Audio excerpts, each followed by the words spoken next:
ಯಾರಿಗೆಲ್ಲ ತುಂಬ ಪಿಂಪಲ್ಸ್ ಇದೆ, ಪಿಂಪಲ್ಸ್ ಕಡಿಮೆನೇ ಆಗ್ತಿಲ್ಲ ಅಂತನ್ನೋರಿಗೆ ಇವತ್ತಿನ ವಿಡಿಯೋನ ಎಲ್ಲೂ ಸ್ಕಿಪ್ ಮಾಡದೆ ಕೊನೆವರೆಗೂ ನೋಡಿ. ಯಾಕಂದರೆ ತುಂಬ ಚೆನ್ನಾಗಿ ರಿಸಲ್ಟ್ ಕೊಡುವಂತಹ ಹೋಮ್ ರೆಮಿಡೀಸನ್ನ ಈ ವಿಡಿಯೋದಲ್ಲಿ ಶೇರ್ ಮಾಡಿದ್ದೀನಿ. ತುಂಬ ಅಂದರೆ ತುಂಬ ಚೆನ್ನಾಗಿ, ತುಂಬ ಎಫೆಕ್ಟಿವ್ ಆಗಿ ರಿಸಲ್ಟ್ ಕೊಡುವಂತಹ ರೆಮಿಡೀಸು. 2 ದಿನದಲ್ಲಿ ಪಿಂಪಲ್ಸ್ ಕಡಿಮೆ ಆಗುತ್ತೆ, ಪಿಂಪಲ್ ಸೈಜ್ ಕಡಿಮೆ ಆಗುತ್ತೆ, ಪಿಂಪಲ್ಸ್ ಡ್ರೈ ಆಗುತ್ತೆ, ಜೊತೆಗೆ ಸ್ಕಿನ್ ಕೂಡ ತುಂಬ ಚೆನ್ನಾಗಿ ಗ್ಲೋ ಆಗುತ್ತೆ. ಅಷ್ಟು ಅದ್ಭುತವಾಗಿ ರಿಸಲ್ಟ್ ಕೊಡುವಂತಹ ರೆಮಿಡೀಸ್ ಇದು. ಮೊದಲಿಗೆ ನಾನಿಲ್ಲಿ ಬೇವಿನ ಸೊಪ್ಪನ್ನು ತೊಗೊಂಡಿದ್ದೀನಿ. ಬೇವಿನ ಸೊಪ್ಪಿದ್ರೆ ಒಳ್ಳೆಯದು, ಯಾಕಂದರೆ ಇದು ಹಸಿ ಇರೋದ್ರಿಂದ ಇದರಲ್ಲಿ ಆ್ಯಕ್ಟಿವ್ ಆ್ಯಂಟಿ ಬ್ಯಾಕ್ಟೀರಿಯಲ್ ಪ್ರಾಪರ್ಟೀಸ್ ಜಾಸ್ತಿ ಇರುತ್ತೆ. ಸೊ ಬೇವಿನ ಸೊಪ್ಪನ್ನ ಒಂದು 2ರಿಂದ 3 ಕಡ್ಡಿಯಷ್ಟು ಬೇವಿನ ಸೊಪ್ಪನ್ನು ತೊಗೊಂಡು ಎಲೆಗಳನ್ನು ಬಿಡಿಸ್ಕೊಂಡು ಸಪ್ರೇಟ್ ಮಾಡ್ಕೋಬೇಕು. ಒಂದು ಕ್ಲೀನ್ ಆಗಿರೋ ಬೌಲಿಗೆ ಬಿಡಿಸಿರುವಂತಹ ಎಲೆಗಳನ್ನು ಅಂದರೆ ಬೇವಿನ ಸೊಪ್ಪನ್ನು ಹಾಕ್ಕೊಂಡು ಅದನ್ನು ಕ್ಲೀನ್ ಮಾಡ್ಕೋಬೇಕಾಗತ್ತೆ. ಬೇಕು ಅಂದರೆ ಸ್ವಲ್ಪ ಜಾಸ್ತಿನೇ ಬೇವಿನ ಸೊಪ್ಪನ್ನು ತೊಗೋಬೋದು. ನಾನಿಲ್ಲಿ ಕಡಿಮೆ ಕ್ವಾಂಟಿಟಿಯಲ್ಲಿ ಮಾಡ್ತಾ ಇರೋದ್ರಿಂದ ಒಂದು 3 ಕಡ್ಡಿಯಷ್ಟು ತೊಗೊಂಡಿದ್ದೀನಿ ಅಷ್ಟೇ. ಸೊ ಫಸ್ಟ್ ಇದನ್ನು ಎಲೆಗಳನ್ನು ಚೆನ್ನಾಗಿ 1-2 ಸರಿ ಕ್ಲೀನಾಗಿ ವಾಶ್ ಮಾಡ್ಕೋಬೇಕಾಗುತ್ತೆ. ಧೂಳಿರುತ್ತೆ ಮತ್ತು ಬೇರೆ ಕೀಟಗಳು ಅಂದರೆ ಹುಳಗಳು, ಅದರ ಮೊಟ್ಟೆಗಳು ಮತ್ತು ಜೇಡ ಎಲ್ಲ ಬಲೆ ಕಟ್ಟಿರುತ್ತೆ. ಸೊ ಅದೆಲ್ಲ ಇರುತ್ತೆ. ಹಾಗಾಗಿ ಕ್ಲೀನಾಗಿ ವಾಶ್ ಮಾಡಿಕೊಂಡ್ರೆ ಆಯಿತು. 1-2 ಸರಿ ವಾಶ್ ಮಾಡ್ಕೊಂಡಾದಮೇಲೆ ಒಂದು ಪಾತ್ರೆಗೆ ತೊಳೆದಿರುವಂತಹ ಎಲೆಗಳನ್ನು ಹಾಕ್ಕೊಂಡು ಒಂದು ದೊಡ್ಡ ಲೋಟ ಅಂದರೆ ಒಂದು 200 ml ಅಷ್ಟು ನೀರನ್ನು ಆ ಪಾತ್ರೆಗೆ ಹಾಕೋಬೇಕು. ಸ್ಟವ್ ಆನ್ ಮಾಡಿ ಅದನ್ನು ಮೀಡಿಯಮ್ ಫ್ಲೇಮಲ್ಲಿ ಕುದಿಯೋದಕ್ಕೆ ಬಿಡಬೇಕು. ಒಂದು 5ರಿಂದ 10 ನಿಮಿಷ ಮೀಡಿಯಮ್ ಫ್ಲೇಮಲ್ಲಿ ಚೆನ್ನಾಗಿ ಕುದಿಸ್ಕೋಬೇಕು. ಪೂರ್ತಿ ನೀರು ಕಡಿಮೆ ಆಗಬೇಕು. ಒಂದು 50 ml ಅಷ್ಟು ನೀರು ಬರಬೇಕು. ಪೂರ್ತಿ ನೀರೆಲ್ಲ ಹೋಗಿ ಎಲೆಗಳು ತುಂಬ ಸಾಫ್ಟ್ ಆಗಬೇಕು. ಬೇವಿನ ಸೊಪ್ಪು ಏನಿರುತ್ತೆ ಅದು ತುಂಬ ಸಾಫ್ಟ್ ಆಗಬೇಕು. ಕಡಿಮೆ ನೀರಾಗಬೇಕು. ದೊಡ್ಡ ಲೋಟ ನೀರೇನಿರುತ್ತೆ ಅದು ಒಂದು ಚಿಕ್ಕ ಲೋಟ ನೀರಷ್ಟು ಆಗಬೇಕು. ನೀವು ನೋಡ್ತಾ ಇದ್ದೀರಲ್ಲ, ಇಷ್ಟು ನೀರಾದರೆ ಸಾಕು. ನೀರಿನ ಬಣ್ಣನೂ ಬದಲಾಗಬೇಕು. ಸೊ ಅದನ್ನು ತಣ್ಣಗಾಗೋದಕ್ಕೆ ಇಡೋಣ. ಫಸ್ಟ್ ಅದು ತಣ್ಣಗಾಗೋ ಅಷ್ಟರಲ್ಲಿ ನೆಕ್ಸ್ಟ್ ಇಲ್ಲಿ ಫೇಸ್ ಪ್ಯಾಕನ್ನು ಪ್ರಿಪೇರ್ ಮಾಡ್ಕೋಬೇಕು. ಫೇಸ್ ಪ್ಯಾಕಿಗೆ ನಾನಿಲ್ಲಿ ಒಂದು ಕ್ಲೀನ್ ಆಗಿರೋ ಬೌಲಿಗೆ ಅರ್ಧ ಸ್ಪೂನಷ್ಟು ಬೇವಿನ ಪುಡಿನ ಹಾಕ್ಕೊಂಡಿದ್ದೀನಿ. ಬೇವಿನ ಪೌಡರ್ ಇರುತ್ತೆ ನೋಡಿ, ಪುಡಿನ ಹಾಕ್ಕೊಂಡಿದ್ದೀನಿ. 1/4 ಸ್ಪೂನಷ್ಟು ವೈಲ್ಡ್ ಟರ್ಮರಿಕ್ ಅರಿಶಿಣದ ಪುಡಿನ ಹಾಕ್ಕೊಂಡಿದ್ದೀನಿ. ಅಡುಗೆಗೆ ಬಳಸುವಂಥ ಪೌಡರನ್ನು ಯೂಸ್ ಮಾಡಬೇಡಿ. ಜೊತೆಗೆ 1 ಸ್ಪೂನಷ್ಟು ಕಡಲೆ ಹಿಟ್ಟನ್ನು ಹಾಕ್ಕೊಂಡಿದ್ದೀನಿ. ಹಾಗೆ ಒಂದು 3/4 ಸ್ಪೂನಷ್ಟು ಅಥವಾ 1 ಸ್ಪೂನಷ್ಟು ಅಲೋವೆರಾ ಜೆಲ್ಲನ್ನು ಸೇರಿಸ್ಕೋಬೋದು. ಇದಿಷ್ಟನ್ನು ಚೆನ್ನಾಗಿ ಮಿಕ್ಸ್ ಮಾಡ್ಕೊಳ್ಳಿ. ತುಂಬ ಗಟ್ಟಿ ಆದರೆ ಸ್ವಲ್ಪ ರೋಸ್ ವಾಟರ್ ಅಥವಾ ನೀರನ್ನು ಹಾಕ್ಕೊಂಡು ಚೆನ್ನಾಗಿ ಮಿಕ್ಸ್ ಮಾಡ್ಕೋಬೇಕು. ಗಂಟುಗಳಿಲ್ಲದೆ ಇರೋ ರೀತಿ ಈ ರೀತಿಯಾಗಿ ಚೆನ್ನಾಗಿ ಮಿಕ್ಸ್ ಮಾಡ್ಕೋಬೇಕು. ಫೇಸ್ ಪ್ಯಾಕ್ ಹಾಕೋದಕ್ಕೆ ಇಷ್ಟು ಕನ್ಸಿಸ್ಟೆನ್ಸಿ ಇದ್ದರೆ ಸಾಕಾಗುತ್ತೆ. ತುಂಬ ತೆಳುನೂ ಬೇಡ, ತುಂಬ ದಪ್ಪನೂ ಬೇಡ, ಇಷ್ಟಿದ್ರೆ ಸಾಕು. ಅಪ್ಲೈ ಮಾಡೋದಕ್ಕಿಂತ ಮುಂಚೆ ಮುಖನ ಕ್ಲೀನಾಗಿ ವಾಶ್ ಮಾಡ್ಕೋಬೇಕು. ನೀವು ನೋಡ್ತಿರ್ಬೋದು ನನ್ನ ಫೇಸ್ ಎಷ್ಟು ಕ್ಲಿಯರ್ ಆಗಿದೆ ಅಂತ. ಮುಂಚೆ ಅಂದರೆ ತುಂಬಾ ಪಿಂಪಲ್ಸ್ ಇರ್ತಾಯಿತ್ತು, ಬರ್ತಾನೆ ಇರ್ತಿತ್ತು. ಇವು ಮಂತ್ಲಿ 3 ಟೈಮ್ಸ್ ಆದರೂ ಪಿಂಪಲ್ಸ್ ಬರ್ತಾನೆ ಇರ್ತಿತ್ತು. ಇವಾಗ ನಾನು ಈ ಫೇಸ್ ಪ್ಯಾಕನ್ನು ಅಪ್ಲೈ ಮಾಡೋದಕ್ಕೆ ಸ್ಟಾರ್ಟ್ ಮಾಡಿದಾಗಿಂದ, ಈ ರೊಟೀನ್ನ ಫಾಲೋ ಮಾಡೋದಕ್ಕೆ ಸ್ಟಾರ್ಟ್ ಮಾಡಿದಾಗಿಂದ ಪಿಂಪಲ್ಸ್ ಆಲ್ಮೋಸ್ಟ್ ಕಡಿಮೆ ಆಗಿದೆ. ಪಿಂಪಲ್ಸ್ ಬರೋದು ಕೂಡ ಕಡಿಮೆ ಆಗ್ತಾಯಿದೆ. ಸ್ಕಿನ್ ಕೂಡ ಚೆನ್ನಾಗಿ ಗ್ಲೋ ಆಗ್ತಾಯಿದೆ. ಸೊ ಇವಾಗ ಫೇಸನ್ನು ವಾಶ್ ಮಾಡ್ಕೊಂಡಾದಮೇಲೆ ಕ್ಲೀನಾಗಿರೋ ಮುಖಕ್ಕೆ ನಾವೇನು ಫೇಸ್ ಪ್ಯಾಕನ್ನು ಪ್ರಿಪೇರ್ ಮಾಡಿ ಇಟ್ಕೊಂಡಿದ್ವಿ, ಈ ಫೇಸ್ ಪ್ಯಾಕನ್ನು ಅಪ್ಲೈ ಮಾಡಬೇಕು. ಪೂರ್ತಿ ಮುಖಕ್ಕೆ ಅಪ್ಲೈ ಮಾಡಬೇಕು. ಹಾಗೆ ಇನ್ನೊಂದು ನೆನಪಿರಲಿ, ಬರೀ ಫೇಸ್ ಪ್ಯಾಕು, ಫೇಸ್ ಮಾಸ್ಕ್ಗಳು, ಸೀರಮ್ಗಳು ಬರೀ ಎಕ್ಸ್ಟರ್ನಲ್ಲಿ ಕೇರ್ ಮಾಡಿದರೆ ಸಾಕಾಗೋದಿಲ್ಲ. ಇಂಟರ್ನಲ್ಲಿ ಕೂಡ ನಾವು ಕೇರ್ ಮಾಡಬೇಕಾಗುತ್ತೆ. ಚೆನ್ನಾಗಿ ನೀರು ಕುಡಿಯೋ ಅಂಥದ್ದು, ಹಾಗೆ ಮೋಷನ್ ಕ್ಲಿಯರ್ ಆಗ್ತಿಲ್ಲ ಅಂತಂದರೆ ಅದನ್ನು ಫಸ್ಟು ಟ್ರೀಟ್ ಮಾಡ್ಕೊಳ್ಳೋ ಅಂಥದ್ದು. ಡೈಲಿ ಕ್ಲಿಯರಾಗಿ ಮೋಷನ್ ಆಗಿಲ್ಲ ಅಂತಂದ್ರೂ ಕೂಡ ನಮಗೆ ಪಿಂಪಲ್ಸ್ ಆಗುವಂತಹ ಚಾನ್ಸಸ್ ಇರುತ್ತೆ. ಈಟ್ ಬಾಡಿ ಇರೋವಂಥವ್ರಿಗೆ ಅಂದರೆ ಪಿತ್ತ ಬಾಡಿ ಇರೋವಂಥವ್ರಿಗೂ ಕೂಡ ಪಿಂಪಲ್ಸ್ ಜಾಸ್ತಿ ಆಗ್ತಾ ಇರುತ್ತೆ. ಫಸ್ಟ್ ಅದನ್ನೆಲ್ಲ ಕ್ಲಿಯರ್ ಮಾಡ್ಕೋಬೇಕು. ಡೈಲಿ ಮಜ್ಜಿಗೆ ಕುಡಿಯೋವಂಥದ್ದು, ನೀರನ್ನು ಜಾಸ್ತಿ ಕುಡಿಬೇಕು, ಡೈಲಿ ಮಜ್ಜಿಗೆ ಕುಡಿಬೇಕು, ಡೈಲಿ ಎಕ್ಸಸೈಸ್ಗಳನ್ನ ಮಾಡಬೇಕು. ಅದರ ಜೊತೆಗೆ ನಮ್ಗೆ ಯಾವುದಾದ್ರೂ ಡೆಫಿಷಿಯನ್ಸೀಸ್ ಇದೆಯಾ ಅದನ್ನು ನೋಡಿಕೊಂಡು ಅದನ್ನು ಕೂಡ ಸರಿ ಮಾಡ್ಕೋಬೇಕಾಗತ್ತೆ. ಅದರ ಜೊತೆಗೆ ನಾವು ಎಕ್ಸ್ಟರ್ನಲ್ ಕೇರ್ ಕೂಡ ಫೇಸ್ ಪ್ಯಾಕ್ ಇರ್ಬೋದು ಅಥವಾ ಟೋನರ್ಗಳನ್ನ ಅಪ್ಲೈ ಮಾಡುವಂಥದ್ದು, ಈ ರೀತಿ ಎಲ್ಲ ಮಾಡಿದಾಗ ನಾವು ಕರೆಕ್ಟಾಗಿ ಕೇರ್ ಮಾಡಿದಾಗ ಪಿಂಪಲ್ಸ್ ಕ್ರಮೇಣವಾಗಿ ಕಡಿಮೆ ಆಗುತ್ತೆ. ಬರೀ ಫೇಸ್ ಪ್ಯಾಕು, ಫೇಸ್ ಮಾಸ್ಕ್ಗಳು, ಸಿರಮ್ಗಳು, ಟೋನರ್ಗಳನ್ನ ಅಪ್ಲೈ ಮಾಡೋದ್ರಿಂದ ಖಂಡಿತವಾಗ್ಲೂ ಆಗೋದಿಲ್ಲ. ಎಕ್ಸ್ಟರ್ನಲ್ಲಿ ಏನಾದರೂ ಬ್ಯಾಕ್ಟೀರಿಯಲ್ ಇನ್ಫೆಕ್ಷನ್ ಆ ಥರ ಏನಾದರೂ ಇದ್ದರೆ ಕಡಿಮೆ ಆಗುತ್ತೆ. ಬಟ್ ನಮ್ಮ ದೇಹದ ಒಳಗೆ ಏನಾದರೂ ತೊಂದರೆ ಇದ್ದರೆ ಅದನ್ನು ಸರಿ ಮಾಡೋ ತನಕ ಇದ್ಯಾವುದು ಕಡಿಮೆ ಆಗೋದಿಲ್ಲ. ಫಸ್ಟ್ ಅದನ್ನು ಟ್ರೀಟ್ ಮಾಡ್ಕೋಬೇಕು. 20ರಿಂದ 25 ನಿಮಿಷ ಅಥವಾ 30 ನಿಮಿಷ ಬಿಟ್ಟು ಇದನ್ನು ವಾಶ್ ಮಾಡ್ಕೋಬೇಕು.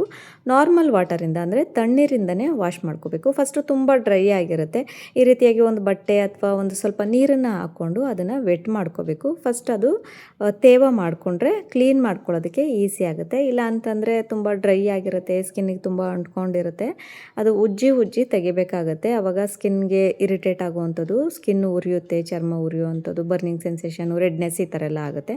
ಫಸ್ಟ್ ಅದನ್ನು ಕ್ಲೀನಾಗಿ ತೇವ ಮಾಡಿಕೊಂಡು ಅದಾದಮೇಲೆ ನೀವು ಫೇಸ್ ವಾಶನ್ನು ಮಾಡ್ಕೋಬೇಕಾಗತ್ತೆ.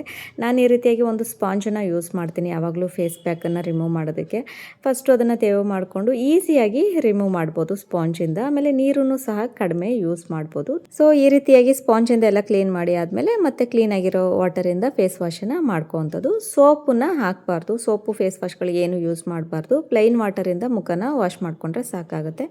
ಅದಾದಮೇಲೆ ಕ್ಲೀನಾಗಿರೋ ಒಂದು ಟವಲಿಂದ, ಸಾಫ್ಟ್ ಟವಲಿಂದ ಮುಖನ ಒರೆಸ್ಕೋಬೇಕು. ನೋಡಿ, ನಾವು ತಣ್ಣಗಾಗೋದಕ್ಕೆ ಬಿಟ್ಟಿದ್ವಲ್ಲ ಬೇವಿನ ಸೊಪ್ಪನ್ನು ಕಾಯಿಸಿರುವಂಥ ನೀರು, ಅದನ್ನು ಇವಾಗ ಫಿಲ್ಟರ್ ಮಾಡ್ಕೋಬೇಕು. ಒಂದು ಬೌಲ್ಗೆ ಫಿಲ್ಟರ್ ಮಾಡ್ಕೊಂಡಾದಮೇಲೆ ನೋಡಿ ಇಷ್ಟು ಬಂದಿದೆ, ಒಂದು 50 ml ಅಷ್ಟು ಬಂದಿದೆ. ಇದಕ್ಕೆ ಬೇರೆ ಏನೂ ಆ್ಯಡ್ ಮಾಡುವಂಥದ್ದಿಲ್ಲ, ಇಷ್ಟೇ ಸಾಕಾಗುತ್ತೆ. ಇದರಲ್ಲೇ ಒಳ್ಳೆ ರಿಸಲ್ಟ್ ಸಿಗುತ್ತೆ ನಮಗೆ. ಪಿಂಪಲ್ಸ್ ಅಂತೂ ತುಂಬ ಬೇಗನೆ ಕಡಿಮೆ ಆಗುತ್ತೆ. ಯಾಕಂದರೆ ನಾನು ಎಕ್ಸ್ಪೀರಿಯೆನ್ಸ್ ಮಾಡಿದ್ದೀನಿ, ನಾನು ಡೈಲಿ ಇದನ್ನು ಯೂಸ್ ಮಾಡ್ತಾಯಿದ್ದೀನಿ. ತುಂಬ ಚೆನ್ನಾಗಿ ಅಮೇಝಿಂಗ್ ಆಗಿ ರಿಸಲ್ಟ್ ಕೊಡುವಂತಹ ರೆಮಿಡಿ ಇದು. ಸೊ ನಾನಿವತ್ತು ಏನು ತೋರಿಸ್ತಾ ಇದ್ದೀನಿ, ಈ 3 ಸ್ಟೆಪ್ಸನ್ನು ನೀವು ರೆಗ್ಯುಲರಾಗಿ ಫಾಲೋ ಮಾಡಿ ನಿಮಗೆ 2 ದಿನದಲ್ಲಿ ರಿಸಲ್ಟ್ ಗೊತ್ತಾಗುತ್ತೆ. ನೋಡಿ, ಈ ರೀತಿಯಾಗಿ ಸ್ಪ್ರೇ ಬಾಟಲ್ಸ್ ಇರುತ್ತೆ. ಈ ಬಾಟಲ್ಗೆ ನಾವು ಪ್ರಿಪೇರ್ ಮಾಡಿರುವಂತಹ ನೀರನ್ನು ಹಾಕಿ ಸ್ಟೋರ್ ಮಾಡಿ ಇಟ್ಕೋಬೋದು. ಒಂದು ವಾರ ತನಕ ಇಟ್ಟು ಯೂಸ್ ಮಾಡ್ಕೋಬೋದು. ಸ್ಪ್ರೇ ಬಾಟಲ್ಗಳಿಲ್ಲ ಅಂತಂದರೆ ಒಂದು ಬೌಲಿಗೆ ಹಾಕಿ ಹತ್ತಿನ ಅದರಲ್ಲಿ ಡಿಪ್ ಮಾಡಿ ಮುಖಕ್ಕೆ ಹಚ್ಕೋಬೋದು. ಸ್ಪ್ರೇ ಬಾಟಲ್ ಇದ್ದರೆ ಈಸಿ, ಅಂದರೆ ವಾರ ತನಕ ಸ್ಟೋರ್ ಮಾಡ್ಬೋದು ಅಂತೇಳಿ ಅಷ್ಟೇ. ಈ ಥರ ಸ್ಪ್ರೇ ಬಾಟಲ್ಸ್ಗಳು ಎಲ್ಲ ಸ್ಟೋರ್ಗಳಲ್ಲೂ ಸಿಗುತ್ತೆ, ಅಂದರೆ ಫ್ಯಾನ್ಸಿ ಸ್ಟೋರ್ಗಳಲ್ಲಿ ಸಿಗುತ್ತೆ. ಡಿಮಾರ್ಟ್ಗಂತೂ ಈಗೆಲ್ಲ ಕಡೆ ಡಿಮಾರ್ಟ್ಸ್ ಇದೆ, ಡಿಮಾರ್ಟ್ಗಳಲ್ಲಿ ಸಿಗುತ್ತೆ. ಇಲ್ಲ ಅಂತಂದರೆ ಫ್ಲಿಪ್ಕಾರ್ಟ್, ಮೀಶೋ ಈ ಥರ ಎಲ್ಲ ಆನ್ಲೈನ್ ಸ್ಟೋರ್ಗಳಲ್ಲಿ ಸಿಗುತ್ತೆ. ಶಾಪ್ ಮಾಡಿ ಇಟ್ಕೋಬೋದು, ಎಲ್ಲದಕ್ಕೂ ನಾವು ಯೂಸ್ ಮಾಡ್ಕೋಬೋದು. ಈ ಟೋನರ್ನ ಮುಖಕ್ಕೆ ಪೂರ್ತಿಯಾಗಿ ಸ್ಪ್ರೇ ಮಾಡಿಕೊಂಡು ಒಂದು 2 ನಿಮಿಷ ಅದು ಕಂಪ್ಲೀಟಾಗಿ ಡ್ರೈ ಆಗೋದಕ್ಕೆ ಬಿಡಬೇಕು. Next remedy face gel. ಇದನ್ನು ಪ್ರಿಪೇರ್ ಮಾಡೋದಕ್ಕೆ ನಾನಿಲ್ಲಿ ಒಂದು ಬೌಲಿಗೆ ಒಂದು ಅರ್ಧ ಸ್ಪೂನಷ್ಟು ನೀಮ್ ಪೌಡರನ್ನು ಹಾಕ್ಕೊಂಡಿದ್ದೀನಿ. ನೀಮ್ ಪೌಡರ್ ಇಲ್ಲ ಅಂತ ಅನ್ನೋರು ನಾವೀಗಾಗಲೇ ಪ್ರಿಪೇರ್ ಮಾಡಿಟ್ಕೊಂಡ್ವಲ್ಲ ನೀಮ್ ವಾಟರ್, ಅದನ್ನು ಒಂದು 2 ಸ್ಪೂನಷ್ಟು ಹಾಕೋಬೋದು. ನನಗೆ ಪೌಡರ್ ಇತ್ತು, ಹಾಗಾಗಿ ನಾನು ಪೌಡರನ್ನು ಯೂಸ್ ಮಾಡ್ತಾಯಿದ್ದೀನಿ. ಅದರಲ್ಲಿ ಗಂಟುಗಳಿಲ್ಲದೆ ಇರೋ ರೀತಿ ಚೆನ್ನಾಗಿ ಅದನ್ನು ಪೌಡರ್ ಮಾಡ್ಕೋಬೇಕು. ಸೊ ನೋಡಿ, ಈ ರೀತಿಯಾಗಿ ಪೌಡರ್ ಯೂಸ್ ಮಾಡೋವಂಥವ್ರು ಈ ರೀತಿಯಾಗಿ ಪೌಡರ್ ಮಾಡ್ಕೊಳ್ಳಿ, ಗಂಟುಗಳು ಇರಬಾರ್ದು. ಜೊತೆಗೆ ಗ್ಲಿಸರಿನ್ನ ತೊಗೊಂಡಿದ್ದೀನಿ. ಫೇಸ್ಗೆ ಯೂಸ್ ಮಾಡುವಂತಹ ಒಂದು ಒಳ್ಳೆ ಕ್ವಾಲಿಟಿ ಇರುವಂತಹ ಗ್ಲಿಸರಿನ್ನ ತೊಗೊಳ್ಳಿ ಯಾವಾಗಲೂ. ಸೊ ಅರ್ಧ ಸ್ಪೂನಷ್ಟು ಗ್ಲಿಸರಿನ್ನ ಹಾಕೋತಾ ಇದ್ದೀನಿ. ಹಾಗೆ 1 ರಿಂದ 2 ಸ್ಪೂನಷ್ಟು ರೋಸ್ ವಾಟರನ್ನು ಹಾಕೋತಾ ಇದ್ದೀನಿ. ರೋಸ್ ವಾಟರ್ ನೀವು ಯಾವುದೇ ಬ್ರ್ಯಾಂಡಿಂದ ಇದ್ರೂ ಕೂಡ ಯೂಸ್ ಮಾಡ್ಕೋಬೋದು, ಅಥವಾ ಮನೆಯಲ್ಲೇ ಪ್ರಿಪೇರ್ ಮಾಡಿರುವಂಥ ರೋಸ್ ವಾಟರ್ ಇದ್ದರೆ ಅದನ್ನು ಸಹ ಯೂಸ್ ಮಾಡ್ಕೋಬೋದು. 2 ಸ್ಪೂನಷ್ಟು ರೋಸ್ ವಾಟರನ್ನು ಹಾಕೋತಾ ಇದ್ದೀನಿ. ಜೊತೆಗೆ 1 ಸ್ಪೂನ್ ಫುಲ್ ಅಲೋವೆರಾ ಜೆಲ್ಲನ್ನು ಹಾಕೋತಾ ಇದ್ದೀನಿ. ಇದನ್ನು ಅಷ್ಟೇ ಇಂಥದೇ ಬ್ರ್ಯಾಂಡ್ ಅಂತ ಇಲ್ಲ, ಯಾವ ಬ್ರ್ಯಾಂಡ್ ಬೇಕಾದರೂ ಯೂಸ್ ಮಾಡ್ಬೋದು. ಆದರೆ ಆದಷ್ಟು ಲೈಟ್ ಕಲರ್, ವಾಟರ್ ಕಲರ್ ಇರುತ್ತಲ್ಲ ಅದನ್ನು ಯೂಸ್ ಮಾಡಿ. ನನ್ನ ಹತ್ರ ಅದಿಲ್ಲ, ಹಾಗಾಗಿ ನಾನು ಗ್ರೀನ್ ಕಲರ್ ಇರೋದು ಯೂಸ್ ಮಾಡ್ತಾಯಿದ್ದೀನಿ. ವಾಟರ್ ಕಲರ್ ಇದ್ದರೆ ಅದಿನ್ನೂ ತುಂಬ ಚೆನ್ನಾಗಿರುತ್ತೆ ಅದು. ಜೊತೆಗೆ 1 ವಿಟಮಿನ್ ಇ ಕ್ಯಾಪ್ಸುಲ್ ಆಯಿಲನ್ನು ಸೇರಿಸ್ಕೊತಾ ಇದ್ದೀನಿ. ಆಯಿಲಿ ಸ್ಕಿನ್ ಇರೋರು ಗ್ಲಿಸರಿನ್ ಯೂಸ್ ಮಾಡ್ಬೋದಾ? ಖಂಡಿತವಾಗ್ಲೂ ಗ್ಲಿಸರಿನ್ ಯೂಸ್ ಮಾಡ್ಬೋದು. ನಾನಿಲ್ಲಿ ಯಾವ ಕ್ವಾಂಟಿಟಿಯಲ್ಲಿ ತೋರಿಸಿದ್ದೀನಿ ಅದೇ ಕ್ವಾಂಟಿಟಿಯಲ್ಲಿ ಯೂಸ್ ಮಾಡಿದರೆ ಆಯಿಲಿ ಸ್ಕಿನ್, ಕಾಂಬಿನೇಷನ್ ಸ್ಕಿನ್ ಅವರು ಖಂಡಿತವಾಗ್ಲೂ ಯೂಸ್ ಮಾಡ್ಬೋದು. ಯಾವುದೇ ರೀತಿ ಸೈಡ್ ಎಫೆಕ್ಟ್ ಆಗೋದಿಲ್ಲ. ಎಕ್ಸ್ಟ್ರಾ ಆಯಿಲ್ ಆಗೋದು, ಎಕ್ಸ್ಟ್ರಾ ಪಿಂಪಲ್ಸ್ ಆಗೋದು ಏನೂ ಆಗೋದಿಲ್ಲ.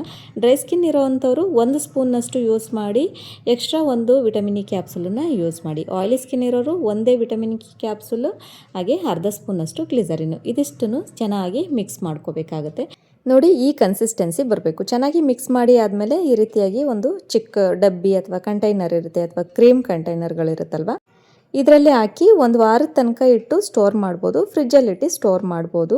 ನೋಡಿ, ಈ ರೀತಿಯಾಗಿ ಒಂದು ಸ್ವಲ್ಪ ಜೆಲ್ಲನ್ನು ತೊಗೊಂಡು ಪೂರ್ತಿ ಮುಖಕ್ಕೆ ಅಪ್ಲೈ ಮಾಡ್ಕೋಬೇಕು. ಡಾಟ್ ಆಗಿ ಅಪ್ಲೈ ಮಾಡಿ, ನಾವು ಕ್ರೀಮ್ಗಳನ್ನ, ಅಂದರೆ ಮಾಯ್ಶ್ಚರೈಸರ್ಗಳು ಅಥವಾ ಪಿಂಪಲ್ ಕ್ರೀಮ್ಗಳು, ಇದನ್ನೆಲ್ಲ ಯಾವ ರೀತಿ ಯೂಸ್ ಮಾಡ್ತೀವಿ ನೋಡಿ, ಜಸ್ಟ್ ಅಪ್ಲೈ ಮಾಡಬೇಕು ಅಷ್ಟೇ.